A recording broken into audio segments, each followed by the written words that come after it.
രാജ്യത്ത് പാർലമെന്റ് അംഗമാവുന്നവരുടെ ബയോഡാറ്റയിൽ അച്ഛൻ്റെ പേര് ചോദിക്കുന്ന ഒരു പതിവുണ്ടായിരുന്നു. എന്നാൽ കേരളത്തിൽ നിന്നും രാജ്യസഭയിലേക്ക് എത്തിയ ഒരു യുവാവ്, ഒരു സഖാവ്, അദ്ദേഹം രാജ്യസഭയിൽ ചോദിച്ചു, എന്തുകൊണ്ട് അമ്മയുടെ പേര് ചോദിക്കുന്നില്ല, അമ്മയുടെ പേര് കൂടി ചേർക്കണം എന്ന് പറഞ്ഞു. അച്ഛൻ്റെ പേര് പോലെ തന്നെ പ്രധാനപ്പെട്ടതാണ് അമ്മയുടെ പേരും എന്ന് അദ്ദേഹം വാദിച്ചു. അങ്ങനെ രാജ്യസഭയിൽ അമ്മയുടെ പേര് കൂടി ചോദിക്കുന്ന രീതി വന്നു. അതും മറ്റാരുമല്ല, ഒരു വ്യാഴവട്ടക്കാലം രാജ്യസഭാംഗമായിരുന്ന സഖാവ് എം.എ. ബേബിയാണ്.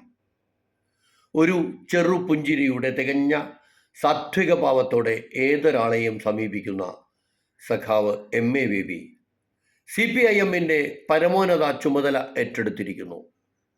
CPIM ജനറൽ സെക്രട്ടറിയായ സഖാവ് എം.എ. ബേബിക്ക് ഊഷ്മളമായ അഭിവാദ്യങ്ങൾ, നിറഞ്ഞ സ്നേഹം.